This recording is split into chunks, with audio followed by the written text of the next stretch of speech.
এই বাংলাদেশে গত 15 বছরে অনেক লোক ভোটার হয়েছে, আজ পর্যন্ত ব্যালট পেপারে সিল মারতে পারে নাই। এরকম লক্ষ লক্ষ মানুষ আজকে নির্বাচনের জন্য লড়াই করে আসে, কখন নির্বাচন হবে, জীবনের প্রথম ভোটটা কখন দিবে। এই নির্বাচনের বিরুদ্ধে যারা ষড়যন্ত্র করবে তাদের জায়গাও পেশিবাদের মতো হবে, আমাদের দেশে হবে। ঢাকার সংসদ ভবন থেকে জান্নাতের বাগানের দাম বেশি না কম? বেশি। আপনি এখন ইচ্ছা করলে সংসদ ভবনে যাইতে পারবেন? কালকে যাইতে পারবেন তো? পরশুদিন যাইতে হলে কি লাগবে? হ্যাঁ, আলাদা ফাঁস লাগবে, তারপরে যাইতে পারবেন। কথা কি বুঝাইতে পারতেছি? তাইলে বাংলাদেশের মানুষের বানানো কোন একটা দামি জায়গায় যাইতে আলাদা পাস লাগে, আলাদা টিকিট লাগে, আলাদা কার্ড লাগে। জান্নাতের বাগানে আসতেও কার্ড লাগে। আপনি যাবেন বঙ্গভবনে, সেখানে কার্ড দিবে প্রেসিডেন্টের ফার্স্ট সেক্রেটারি, জান্নাতের বাগানের কার্ড দিবে স্বয়ং আল্লাহ। এখানে আসছেন, কার্ড দিচ্ছেন কে? এই মাহফিল উপলক্ষে আশেপাশে কোনো বাজার আছে? সেখানে কোনো মানুষ নাই তো? আচ্ছা বলেন তো দেখি, মানুষগুলি কি উদ্দেশ্যে এখানে আসছে? এখন রাত্রে বাজে 11টা, 11:15। এই সময়ে কি আশেপাশের কোন লোকজন এখানে এসে ঘোরাফেরা করার কথা? তাহলে এখানে তারা কি উপলক্ষে আসছে? মাহফিল উপলক্ষে আসছে। কিন্তু মাহফিলে না এসে গেছে কই? বাজারে। আপনি দেখেন বঙ্গভবনে অনেক ধরনের প্রোগ্রাম হয়, সেই প্রোগ্রামের মধ্যে মধ্যে আমরাও দাওয়াত পাই। তো দাওয়াত পেয়ে যখন যাই, তখন গেটে যাওয়ার পরে আইসা সর্বপ্রথম জিজ্ঞেস করে কার্ড আছে? আমি যখন আমার কার্ডটা দেখাই, তখন বলে আপনার সাথে যে বসা তারা কারা? বলে আপনার খাদেম, আমার ছেলে, আমার নাতি। বলে তাদেরকে নামাই দেন, কার্ড ছাড়া ভিতরে ঢোকা যাবে না। বঙ্গভবনের গেটে কার্ড চেকিং করছে পুলিশ, আর এখানে গেটে কার্ড চেকিং করার জন্য দাঁড়াইছে আল্লাহ পাকের নূরের তৈরি ফেরেশতা। তো ফেরেশতাদের কার্ড চেকিং এ যারা ধরা পড়ছে তারা কই গেছে? কোথায় গেছে? তারা গেছে বাজারে। আর আপনাদের কাছে কার্ড ফেরেশতারা পাইছে, ঢুকতে দিছে। কথা বুঝেই না। কথা কি বুঝতেছেন? এখানে আসাতে খুশি না বেজার? বসছেন কোথায়? কোথায় বসছেন? জান্নাতের বাগানে। যাবেন প্রেসিডেন্টের সঙ্গে সাক্ষাৎ করতে, যাবেন প্রধানমন্ত্রীর সাথে সাক্ষাৎ করতে, যাবেন স্বরাষ্ট্রমন্ত্রীর সাথে সাক্ষাৎ করতে। সেখানে যাই যদি আপনি 10 মিনিট সময় কাটাইতে পারেন, 20 মিনিট সময় কাটাইতে পারেন, আধা ঘন্টা সময় কাটাইতে পারেন, সে আইসা গল্প করে, ওরে বাবা সাংঘাতিক ইজ্জত করছে, সাংঘাতিক সম্মান দিছে, প্রধানমন্ত্রীর সঙ্গে সাক্ষাৎ করতে গেছি, আমাকে আধা ঘন্টা সময় দিয়ে দিছে, আমাকে 1 ঘন্টা সময় দিয়ে দিছে, আমাকে 20 মিনিট সময় দিছে। আরে বেটা 2 মিনিট সময় পাওয়া তো বড় সাংঘাতিক কথা। আর বইছেন জান্নাতের বাগানে, এই বাগানটার চতুর্দিকে ফেরেশতারা বেষ্টনী দিয়ে রেখেছেন। আর আল্লাহ পাক আপনাদের সম্পর্কে ফেরেশতাদের মজলিসে কথাবার্তা বলতেছেন। এই বাগানে বসাটার দাম এত বেশি, একটা মুহূর্তের মূল্য হইল সুলাইমান আলাইহিস সালামের তখ্তের চাইতে বেশি। সুলাইমান আলাইহিস সালামের তখ্তের যে দাম, আপনারা এখানে বসছেন যে একটা মুহূর্তের দামের চাইতে বেশি। খুশি না বেজার? জি খুশি। গভীর রাত্র পর্যন্ত এখানে বসে আছেন, আল্লাহ যেন এটাকে কবুল করে। সবাই বলেন আমিন। আজকে মাহফিলটা হলো মাদ্রাসার মাহফিল। কিসের মাহফিল? মাদ্রাসার মাহফিল। আপনাদের এই এলাকায় প্রাইমারি স্কুলে এরকম মাহফিল বছরে 2 বার করে, হাই স্কুলে করে 3 বার, কলেজে তো করেই। যে আজ পর্যন্ত কেশবপুর কলেজে মাহফিল করছে কয়বার? ঘুমাইছেন? কথা বলেন না কেন? কেশবপুর কলেজে মাহফিল করে তো? কিন্ডারগার্টেন ওরা তো করেই। জি গোটা বাংলাদেশ, গোটা পৃথিবীর জাগতিক কোন শিক্ষা প্রতিষ্ঠান এই ধরনের কোন মাহফিল করে মানুষের চরিত্রের সংশোধন করে না। কি বলেন করে? আজ পর্যন্ত করছে কোনদিন? মাহফিল কারা করে? কোন মাদ্রাসা? কওমি মাদ্রাসা নুরানি মক্তব থেকে নিয়ে হাটাজারির জামিয়া পর্যন্ত বাৎসরিক মাহফিল করে। কথা বলেন ঠিক কিনা? এখন আপনাদের জিজ্ঞেস করলে যে উত্তরটা দিবেন সেটাও আমি জানি। আপনারা করবেন হুজুর চাঁদা করার লাগে করে। এখন যদি আমি মুহতামিম সাহেব রেডাইকে জিজ্ঞেস করি, মুহতামিম সাহেব প্যান্ডেল, মাইক, তারপর আমরা যে আসছি আমাদের যাতায়াত খরচ, হাদিয়া, এই সব কিছু মিলাইয়া আপনার যে খরচ হয়েছে এই খরচের কয় ভাগ উঠছে আজকের মাহফিলের চাঁদায়? আমি আমার মাদ্রাসার মাহফিল করি, 10 ভাগের 1 ভাগও ওঠে না।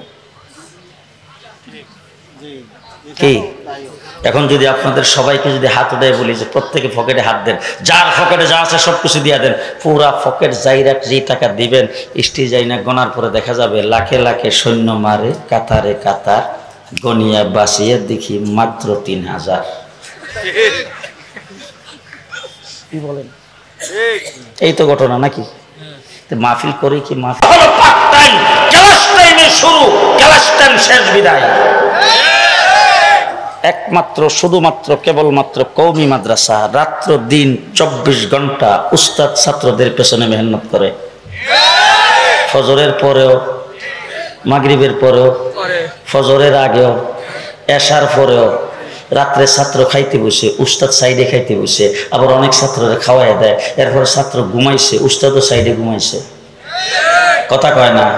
শেষ রাত্রে উস্তাদও উঠছে, ছাত্র উঠছে। কথা বলে না? উজু ইস্তেঞ্জা করতে গেছে, সেখানে উস্তাদ যায় খাড়া, গোসল করতে গেছে, সেখানে উস্তাদ যায় খাড়া। আরে 24 ঘন্টা উস্তাদ ছাত্রদের পেছনে মেহনত করে মানুষকে মানুষ বানায় তোলে একমাত্র কওমি মাদ্রাসা। কোন মাদ্রাসা? 24 ঘন্টা যেখানে কোরআনের খেদমত করলো, এলেমের খেদমত করলো, মাদ্রাসার ছাত্রদের খেদমত করলো, 24 ঘন্টা খেদমত করে একটা ছাত্রকে হাফিজে কোরআন বানাইলো, তার 30 পারা কোরআন তার সিনার ভিতরে ঢুকাই দিল, তার উজু শিখাইলো, গোসল শিখাইলো, পাক পবিত্রতা শিখাইলো, হালাল হারাম শিখাইলো, নামাজের সুন্নত ওয়াজিব ফরজ শিখাইলো, যাবতীয় সবকিছু শিখাইলো, ব্যবহার শিখাইলো, আত্মীয়তার বন্ধন শিখাইলো, মা বাবার ইজ্জত শিখাইলো, ভাই বোনদের ইজ্জত আর সম্মান শিখাইলো, সবকিছু শিখায় তাকে মানুষ হিসাবে গড়ে তুলে তারপরে আল্লাহর ওলিতে পরিণত করে দিল, মুহাদ্দিস বানাইলো, মুফাসসির বানাইলো, মুফতি বানাইলো। এত খাটাখাটনির পরে এরপর আবার মাসরিক মাহফিলটা যে করছে, কোনো খাটনি দিতে হয় নাই তো, কোনো মেহনত করতে হয় নাই তো। তাইলে এত কিছুর পরে যারা 24 ঘন্টা মাদ্রাসায় খাটাখাটনি করতেছে, আমি আপনাদেরকে কি দিয়ে বুঝাবো? আমার আসলে বুঝাইবার ভাষা নাই। আর আমি আসলে একটু ভয়ে ভয়ে আছি যে আমার কথা আপনারা বুঝতেছেন কিনা, আমার ভাষা বুঝতেছেন কিনা। কারণ আমি ঢাকার থেকে আসছি, আপনাদের যশোর, খুলনা এই এলাকার ভাষার তো একটু ব্যতিক্রম আছে, জানি না আপনারা বুঝতেছেন কিনা। তবে আমার কথাগুলি কয়েকটা কথা আগেই বলছি, দেখ বাবা আমি ওয়াজ করি না, ওয়াজ আমার জানা নাই, ওয়াজ সম্পর্কে আমি কিছু জানি না, শুধু কিছু কয়েকটা কথা আপনাদের সামনে বলতে আসছি। আপনারা যদি আমার কথা বুঝে থাকেন তাহলে একটা একটা করে জবাব দিবেন।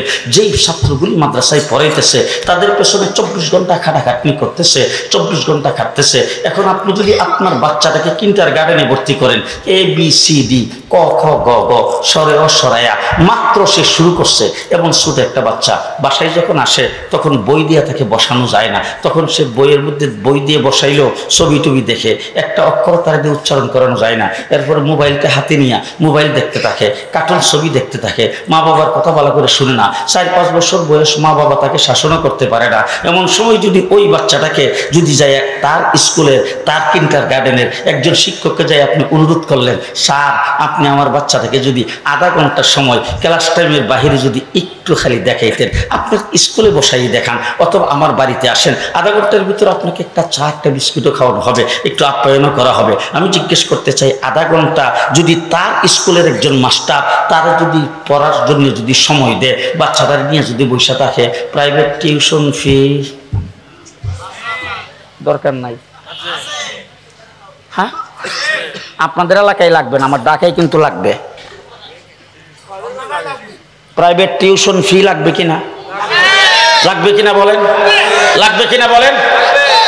মুসলমান, আপনাদের চোখে আঙ্গুল দিয়ে বলতে চাই, হেফজখানার শিক্ষক, মক্তবের শিক্ষক, আমাদের নাজারার শিক্ষক, আমাদের মাদ্রাসার শিক্ষক 24 ঘন্টা ছাত্রদের পেছনে মেহনত করে, 1 টাকা প্রাইভেট টিউশন ফি নাই। আছে? আছে কোথাও? জি আছে? কোন পার্ট টাইম আছে?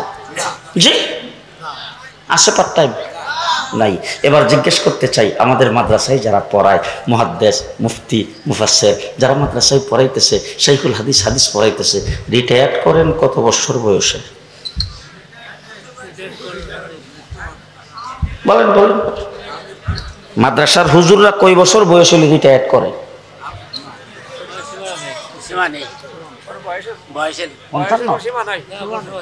আমার শেখ মুর্শিদ আল্লামা আহমদ শফি রহমতুল্লাহ আলাই 103 বছর বয়সে মারা গেছে, রিটায়ার্ড করছে কয় বছরে? কথা বলেন না কেন? শামসুল হক ফরিদপুরি রহমতুল্লাহ আলাই কয় বছর বয়সে রিটায়ার্ড করছে? কথা বলেন, কথা বলেন। এই যে হুজুর এখানে বসা আছে, এই যে ওলামায়ে কেরাম এখানে বসা আছে, নুরানি মক্তবে মাদ্রাসায় ভর্তি হয়েছে, হইয়া বাড়ি ছাড়ছে, মা বাবার ইসলাম ছাড়ছে, ভাই বেরাদরের আদর ইসলাম ছাড়ছে, সাইরা মাদ্রাসায় পড়তে শুরু করছে, নুরানি মক্তব শেষ, হেফজখানায় ভর্তি হয়েছে, 24 ঘন্টা কোরআন শরীফ নিয়ে বসা, 24 ঘন্টা তেলাওয়াত, সেখানে বসে হাফেজ হয়েছে, তারপরে মাদ্রাসায় কইরা আলেম হয়েছে, মুফতি হয়েছে, মৌলানা হয়েছে, এরপরে ছাত্রদের পেছনে মেহনত শুরু করছে, মৃত্যুর আগ পর্যন্ত মেহনত করছে, রিটায়ার নাই। পেনশন আছে? পেনশন পেনশন নাই। এবার শেষ কথা আপনাদের সামনে, আমি জানি আগামীকাল সকালে আপনারা দোকানে পাটে শাস্টলে বিভিন্ন জায়গায় বসে বলবেন রাত্রে 11টা 12টা পর্যন্ত বসায় তুই রাখলে এইখানের নাম ওয়াজ, এইগুলি ওয়াজ, এইগুলি আপনারা কইবেন। আমি জানি আগামীতে দাওয়াত দিবেন না, দাওয়াত রাখার মতো সেই ব্যবস্থা আমার নাই, মেহরবানি করে দাওয়াত না দিলেই বাসি। দাওয়াত আর দিয়েন না, তবে কথাগুলি ভালো করে শুনে রাখেন। এদেশের ব্যারিস্টার, এদেশের ডাক্তার, এদেশের ইঞ্জিনিয়ার, যাদের পেছনে লক্ষ লক্ষ টাকা খরচ করে সরকারিভাবে তাদেরকে তৈরি করা হয়, সেই মানুষটা কিছুদিন পরে রিটায়ার করে, রিটায়ার হয়ে যাচ্ছে, এখন পেনশন অবস্থায় আছেন, এরপর আবার মাসে মাসে ভাতা পাইতেছেন, তারপর তার কত ধরনের কত কিছু ব্যবস্থাপনা, এত সব কিছুর পরে লোকটা যখন ইন্তেকাল করে, আমরা পেপার পত্রিকায় দেখি, টেলিভিশনে দেখি, ঘোষণা করতেছে এমুক লিডার, এমুক মন্ত্রী, এমুক ব্যারিস্টার, এমুক ডাক্তার ইন্তেকাল করেছেন, তার লাশ সংসদ প্লাজায় রাখা হয়েছে নেতা কর্মীদের জন্য উন্মুক্ত করে। আগামীকাল সকাল 8টায় তার প্রথম জানাজা হবে সংসদ প্লাজায় মাঠে, দ্বিতীয় নম্বর জানাজা জোহরের পরে হবে বাইতুল মুকাররমে, তার গুণগ্রাহীরা সেখানে জানাজা পড়ে দিবেন। এরপরে তার লাশ হেলিকপ্টার যুগে অথবা অ্যাম্বুলেন্সে গ্রামের বাড়িতে নিয়ে যাওয়া হবে। আসরের পরে তার গ্রামের এলাকার লোকজন মিলে তার জানাজা করবেন, তারপরে তাকে পারিবারিক কবরস্থানে দাফন করা হইবে। আপনারা যদি কোনো কথা কর না, ঘুমাইছে কথা বলুন, ঘুমাচ্ছে আপনাদের? কি বলেন আপনারা, বাস্তব করলাম না অবাস্তব? বাস্তব না অবাস্তব? তাইলে আপনি যখন ব্যারিস্টার, ডাক্তার, ইঞ্জিনিয়ার হয়েছেন, আপনাকে পারিবারিক কবরস্থানে দাফন করা হয়েছে। আর আমার মাদ্রাসার আলেম উলামায়ে কেরাম 24 ঘন্টা মানুষকে মানুষ বানাইবার কারিগরি করার পরে মৃত্যুর পরে লাশটাও মাদ্রাসা। শামসুল ফরিদপুরি কোথায় দাফন হয়েছে? হাফিজি হুজুর কোথায় দাফন হয়েছে? পীরজি হুজুর কোথায় দাফন হয়েছে? মুসলমান কি দিয়া বুঝাবো? হযরতে কাসিম নানতুবি রাহমাতুল্লাহি আলাইহি মাদ্রাসায় দাফন হয়েছে, মাহমুদুল হাসান দেওবন্দি মাদ্রাসায় দাফন হয়েছে, হুসাইন আহমদ মাদানী মাদ্রাসায় দাফন হয়েছে, আশরাফ আলী তানবী মাদ্রাসায় দাফন হয়েছে, হযরতে আনোয়ার শাহ কাশ্মীরি মাদ্রাসায় দাফন হয়েছে, মুফতি কিফায়েতুল্লাহ মাদ্রাসায় দাফন হয়েছে, আমার ভাইরা শাহ আতাউল্লাহ বুখারী মাদ্রাসায় দাফন হয়েছে, আল্লাহ মাহমুদ শফি মাদ্রাসায় দাফন হয়েছে, নূর হোসেন কাসিমি মাদ্রাসায় দাফন হয়েছে, জুনায়েদ বাবনগরী মাদ্রাসায় দাফন হয়েছে। আজীবন ইলমের খেদমত করার পরে, মাদ্রাসার খেদমত করার পরে মৃত্যুর পরে তার লাশটাও মাদ্রাসায় দিয়ে দিছে। আর একটা ডিপার্টমেন্ট বের করবেন, এরপর আমাদের দিকে এমনি মৌলবীরা কি দিল, মৌলবীরা কি দিল, হাই হাই হাই। এত মেহনত ছাত্রদের পেছনে করার পরে এই মাহফিলটা কেন করে? আজকের থেকে ভালো করে সবক মনে রাখবেন। মাহফিল করে এই জন্যে যারা মাদ্রাসায় ভর্তি হয়েছে, যেই ছাত্রদের পেছনে মেহনত করতেছে, যাদেরকে হাফেজ বানাইতেছে, যাদেরকে আলেম বানাইতেছে, যাদেরকে মানুষ বানাইতেছে, শুধু তাদেরকে মানুষ বানানো, তাদেরকে শুধু উজু গোসল শিক্ষা দেওয়া, তাদেরকে শুধু ইসলাম শিক্ষা দেওয়া, এটা একজন আলেমের দায়িত্ব শেষ নয়। আলেমের দায়িত্ব হলো নবীওয়ালা দায়িত্ব। নবীর দায়িত্ব হলো সর্বস্তরের মানুষকে দিন শিক্ষা দেওয়া, সর্বস্তরের মানুষকে দিন শিক্ষা দেওয়ার জন্য হলো আজকের মাহফিলের আয়োজন। দিন শিক্ষা দেওয়ার জন্য হলো আজকের মাহফিলের আয়োজন, ঠিক না? ঠিক। তাহলে সেই দিন শিক্ষা দেওয়ার জন্য আপনাদেরকে এখানে এনেছেন। এই মাদ্রাসা রাসূল সাল্লাল্লাহু আলাইহি ওয়াসাল্লাম যেই এলেম হুজুর আকরাম সাল্লাল্লাহু আলাইহি ওয়াসাল্লাম নিয়ে আসছেন, হুজুর আয়েশা দুনিয়া থেকে একটা ঘোষণা দিয়েছেন, ইন্নামা বুইস্তু মুআল্লিমা, আল্লাহ পাক আমাকে বিশ্ব জগতের মুআল্লিম বানায় পাঠাইছে। আমার রাসূল মুআল্লিম, আমার রাসূল মুআল্লিম, শিক্ষক। শিক্ষক হিসেবে রাসূল আগমন করেছেন। হুজুর আকরাম সাল্লাল্লাহু আলাইহি ওয়াসাল্লাম চলে গেছেন, শিক্ষকতা সাহাবায়ে কেরাম করছেন। সাহাবায়ে কেরাম চলে গেছেন, ইমামে আজম আবু হানিফা করছেন। ইমাম আজম আবু হানিফা চলে গেছেন, ইমাম আহমদ ইবনে হাম্বল করছেন, ইমাম মালিক করছেন, ইমাম শাফি করছেন। এইভাবে আস্তে আস্তে শাহ ওলিউল্লাহ মুহাদ্দিস দেহলভী রাহমাতুল্লাহি আলাইহি ভারতবর্ষের সর্বপ্রথম হাদিসের দর্শ শুরু করেছেন। তার দর্শ যখন চলমান, তখন এই বাংলাদেশে 80,000 মাদ্রাসা ছিল। মাদ্রাসা আনাসে কানাসে গড়ে উঠছে, মাদ্রাসা গ্রামে গঞ্জে গড়ে উঠছে, ইসলামী ফেজা কায়েম হয়েছে। এরপরে ইংরেজরা এই দেশটাকে দখল করে মাদ্রাসাকে বোলডোজার দিয়ে ভেঙে চুরমার করে দিয়েছেন। একদিনে 14,000 আলেমকে ফাঁসির কাস্টে ঝুলাইয়েছেন। 250 বছর পর্যন্ত ইংরেজের বিরুদ্ধে লড়াই করেছেন আলেম ওলামায়ে কেরাম। তাদের লড়াইয়ে ইংরেজ এই দেশ থেকে বিতাড়িত হয়েছে। দেশের জন্য রক্ত আমরা দিয়েছি, দেশের জন্য রক্ত আমরা দিয়েছি, জীবন আমরা দিয়েছি। ইংরেজের মতো এত বড় বিশাল পরাশক্তি আমাদের লাঠি ডান্ডার বাড়ি খেয়ে এই দেশ থেকে বিতাড়িত হয়েছে। এরপরে যখন আলিম ওলামায়ে কেরামকে এইভাবে যখন নিধন করা শুরু করেছেন 1857 খ্রিস্টাব্দের পরে, যেই যুদ্ধ হয়েছে আজাদ আন্দোলন, সেই যুদ্ধের সেনাপতি ছিলেন হযরতে কাসেম নানতুবি রহমতুল্লাহি আলাইহি। আমরা কাঠমোল্লা না, আমরা কাঠমোল্লা না। এখন আমাদের দেখলেন সায়ার মনে মনে খায়, এইগুলি হইল রাজাকার। দেশের জন্য আমাদের কোনো অবদান নাই। কোনো একটা নতুন ঘর বানাইছে, কেউ মিলাদ পড়াইবার জন্য আমাদেরকে নিয়ে, নতুন দোকান দিবে মিলাদ পড়াইবার জন্য আমাদেরকে নিয়ে, গরু রাসবাই করার জন্য আমাদেরকে নিয়ে, বিবাহ পড়াইবার জন্য আমাদেরকে নিয়ে, মা মারা গেছে এরপরে কোরআন খতম করে দোয়া করার জন্য আমাদেরকে নিয়ে। এছাড়া আমরা কোনো কাম নাই। যে এবার আমি আপনাদের জিজ্ঞেস করতে চাই, আমরা কি এই দেশের বাদাইম্মা? বাদাইম্মা কারে কইছিলেন তো আপনারা? আমরা কি মামুর বাড়িতে থাকি? আমরা কি এই দেশের গরজামাই? শ্বশুর বাড়ির গরজামাই আমরা বন্যার পানিতে ভেসে আসছি। শেখ হাসিনার যে আইডি কার্ড আমারও সে আইডি কার্ড, খালেদা জিয়ার যে আইডি কার্ড আমারও সে আইডি কার্ড, শেখ মুজিবের যে আইডি কার্ড ছিল আমারও সে নাগরিকত্ব ছিল, জিয়াউর রহমানের যে আইডি কার্ড আমারও সে আইডি কার্ড, মসজিদের ইমামের যে আইডি কার্ড, স্কুলের মাস্টারের সে আইডি কার্ড। স্কুলের মাস্টার, ডাক্তার, ব্যারিস্টার যদি রাজনীতি করতে পারে আর 100 বার করতে পারবে। ঠিক কিনা বলেন? আজকে তোমরা নির্বাচনে দাঁড়াইবা, আজকে সামনে ইলেকশন করবা, আয়েশা মসজিদের ইমাম সাহেবকে সুন্দর করে আত্মাহিত সুরতে বৈশা মুসাফা করে, হুজুর ইমুক লিডার আসছেন, ইমুক প্রার্থী আসছেন, মসজিদে দাঁড়ায়া তাকে একটু দোয়া চাওয়ার জন্য দিয়েন হুজুর। সে ওইটা কিন্তু দোয়া চাইছে, আমার মার্কা ইমুন, আমি ইমুক দলের নমুনা শুনে আপনাদের এখান থেকে ইলেকশন করতে আসছি, আপনারা মেহরবানি করে আমার জন্য দোয়া করবেন আর ভোটটা আমার দিয়েন। তাহলে মসজিদের দাঁড়ায়া উনি যদি মুসল্লিদের সামনে রাজনীতি করতে পারে, মিম্বরে বসে ইমাম কেন পারবে না? কথা বলেন না কেন?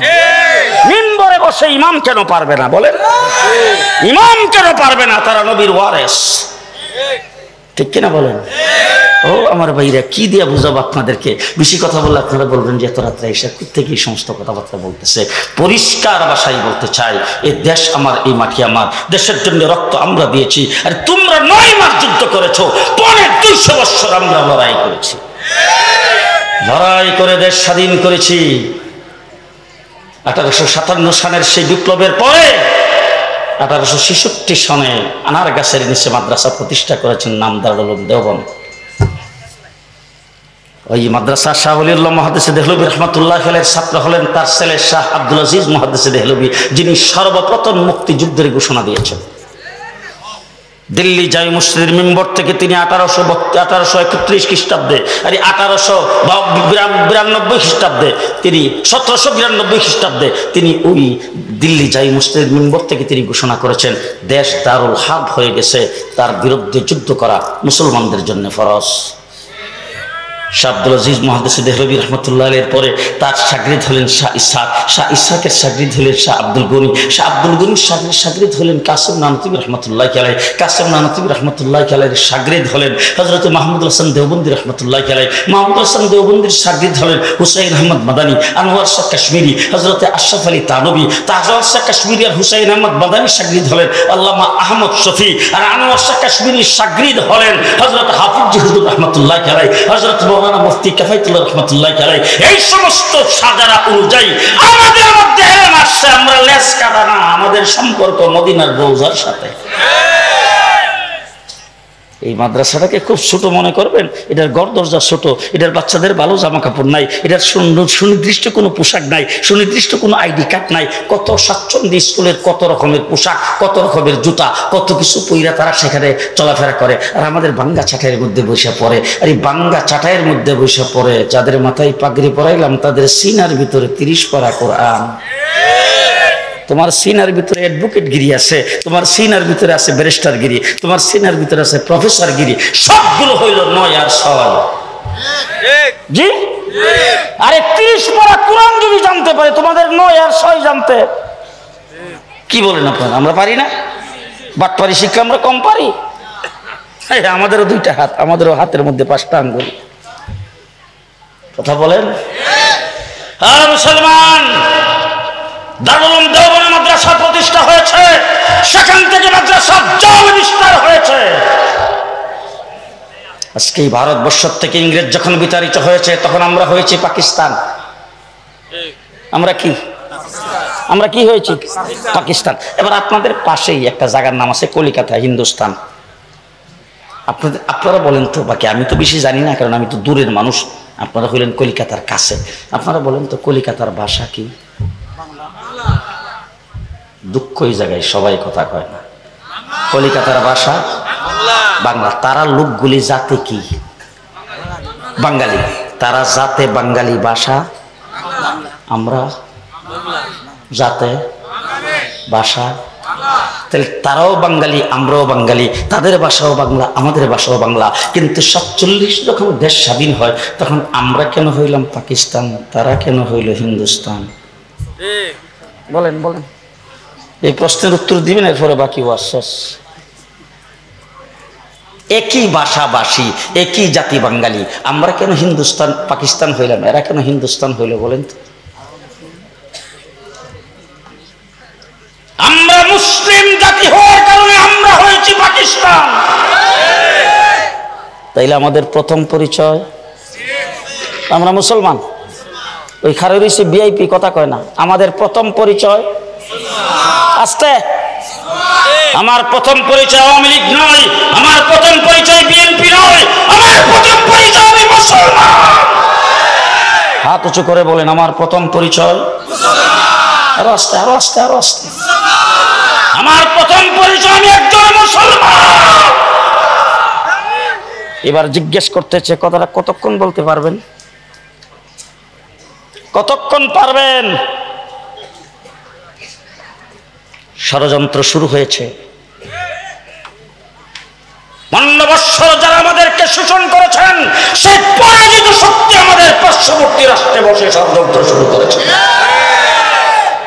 আমরা এখন খুব সুন্দর, আমার আগে একজন বয়ান করেছে, এই সমস্ত হুজুররা ওনাদেরকে যদি খাড়া করে দিই ওনারা উঠতে যে বক্তৃতা দিবেন, আমার এই দেশ খান জাহান আলীর দেশ, আমার এই দেশ শাহজালালের দেশ, আমার এই দেশ শামসুল হক ফরিদপুরের দেশ, আমার দেশের মাটির নিচে অলি আব্দুল গাউস কুতুব শুয়ে আছে, আমার লগে আবার লাগে কেডারে। বক্তৃতা খুব সুন্দর না? এখন আমি আপনাদের জিজ্ঞেস করতে চাই, ফিলিস্তিন কার দেশ? মুসলমানের দেশ। ফিলিস্তিন নবীদের দেশ। ফিলিস্তিনের জমিনে 70,000 নবী জন্মগ্রহণ। আমার দেশের মাটিতে শামসুল হক ফরিদপুরি জন্মগ্রহণ করেছেন, হাফিজ হুজুর জন্মগ্রহণ করেছেন, আমার দেশে হিজরত করে শাহজালাল আসছেন, খান জাহান আলী আসছেন, আর ফিলিস্তিনের 70,000 নবী মায়ে জন্ম দিয়েছেন। আমার দেশের মাটির নিচে অলি আব্দুল গাউস কুতুব শুয়ে আছে, আলিম উলামায়ে কেরাম শুয়ে আছে, ফিলিস্তিনের মাটির নিচে হাজার হাজার নবী রাসূল শুয়ে আছে। সেই জায়গার অবস্থা যদি এই হয়, আমাদের অবস্থাটা কি?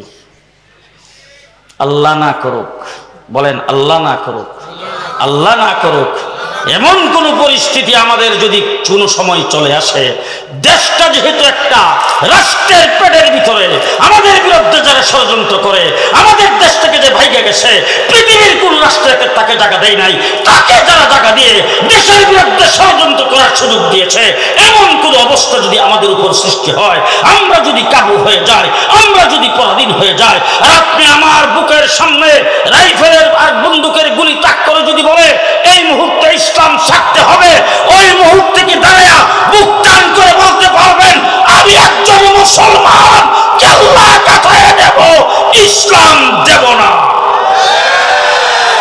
পারবেন? কে কে পারবেন? কে কে পারবেন? কে কে পারবেন?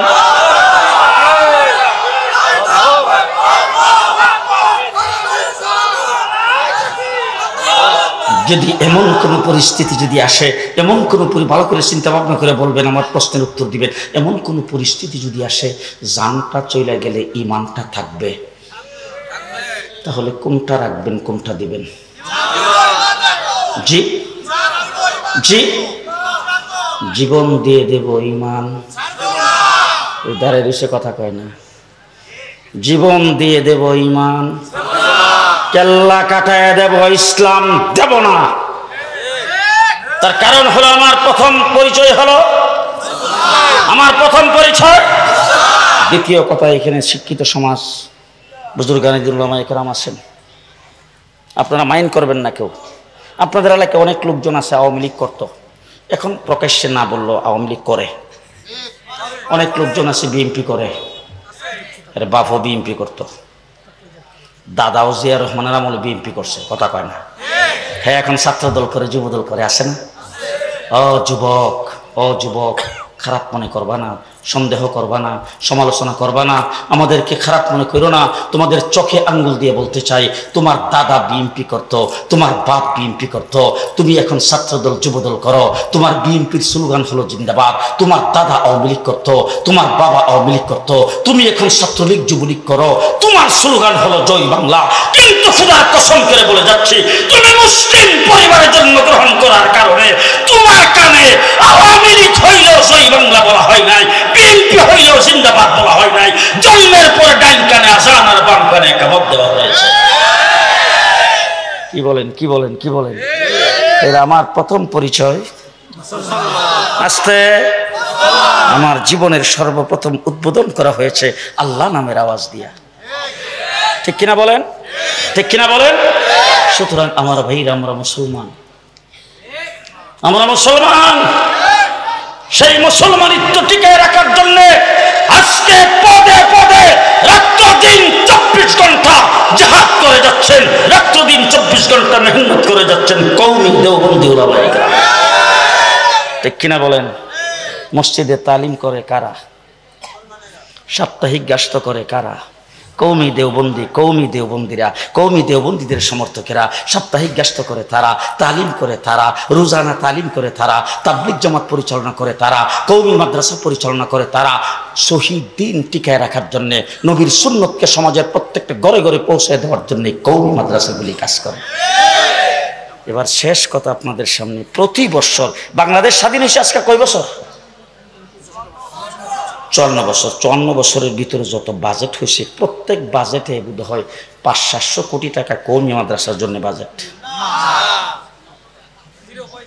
অন্তর্বর্তীকালীন সরকার তো করছে যে 1 টাকা কোনো বাজেট, জি 1 টাকা কোনো বাজেট নাই। হাটহাজারী মাদ্রাসার প্রতি মাসে কোটি কোটি টাকা খরচ, এটা আপনাদের পকেট থেকে যায়, 1 টাকা কোনো বাজেট নাই। দেওবন্দ মাদ্রাসার কোটি কোটি টাকা খরচ, 1 টাকা কোনো বাজেট নাই। আরে সরকারি বাজেটটা নিয়ে জনগণের পয়সায় যেটা পরিচালিত হয় সেটার নাম কওমি মাদ্রাসা। সেটার নাম কি? সেটার নাম ঘুমাই গেছে, কওমি মাদ্রাসা। শেষ কথা আপনাদের সামনে, আমরা এই টেবিলের নিচ দিয়া কোনো কাম করি না, সুবের সাথে কোনো কাম। আপনারা কি করেন? সুফের সাথে কোনো কাম আমরা করি? আশ্চর্য কথা। এই যে উনি আইসে এখন এখানে বসে, যদি আপনারা সবাই মিলে ওনারা ধরেন, উনি এখানে মাইকের সামনে দাঁড়ায় উনি একটা ঘোষণা দিবেন যে আমি এত লক্ষ টাকা দিব, প্রকাশ্যে না গোপনে? প্রকাশ্যে উনি ঘোষণা দিচ্ছেন, প্রকাশ্যে দিবেন, প্রকাশ্যে রসিদ কাটবেন, প্রকাশ্যে আগামী বছর মাহফিলে হিসাব দিবেন প্রকাশ্যে। কথা কয় না? ঠিক কিনা? আচ্ছা বলেন তো দেখি, ফার্মের মুরগির ডিম বড় না গ্রামের মুরগির ডিম বড়? ফার্মেরটা বড়। তো গ্রামের মুরগি যে ডিম পারে, ছোট্ট একটা মুরগি, ছোট্ট মুরগি শুধু ডিম পারে, ডিম বেফাইরা চুপ করে বসে থাকে, কখ কখ কখ। কি কারণটা কি? ছোট্ট একটা ডিম পাইরা মহল্লাবাসীকে শোনায় যে আমি একটা কাম করছি। কথা কয় না?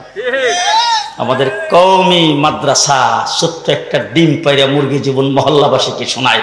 আমরা মানুষের 5 টাকা চান্দা দিলে আওয়াজ করে মানুষকে শোনায়। আমরা প্রকাশ্যে মানুষের কাছ থেকে কালেকশন করে চাঁদা নেই। প্রতি বছর বাৎসরিক মাহফিল করে গোটা পৃথিবী চ্যালেঞ্জ, গোটা বাংলাদেশ চ্যালেঞ্জ। কোন শিক্ষা প্রতিষ্ঠান জনগণের সামনে এইভাবে হিসাব দেয় না, আমরা যেভাবে হিসাব দেয়। প্রতি বছর বাৎসরিক মাহফিল করে প্রকাশ্যে মানুষের সামনে আমরা এই হিসাব দেই। এই কওমি মাদ্রাসার প্রতি আপনাদের সংযোগ আছে তো? এই মাদ্রাসার দিকে আপনারা খেয়াল রাখবেন তো? যে এই মাদ্রাসার আলেম ওলামা কেরামের সাথে আছেন তো? আমরা আলেমদের সাথে থাকতে চাই। 3 জনই কইছে, এই সে 25 জন কাটা দেখে সবাই থাকতে চান। শেষ কথা আপনাদের সামনে বলে যাচ্ছি, বিলাতি ইসলাম বাংলাদেশে কায়েম হবে না। মডার্ন আর আধুনিক ইসলাম বাংলাদেশে কায়েম হবে না। কোন মানুষের চিন্তা ভাবনার ইসলাম বাংলার বাড়িতে কায়েম হবে না। বাংলাদেশে মদিনার ইসলাম কায়েম করতে চায়। কে রাজি আছেন? হাত উঠান। মদিনার ইসলাম কায়েম করতে চাই। আল্লাহ যেন আমাদেরকে তৌফিক দান করেন। আর জোরে বলেন আমিন। দেশের বিরুদ্ধে ষড়যন্ত্র, সামনে নির্বাচন আসতেছে, আপনারা কেউ চান না?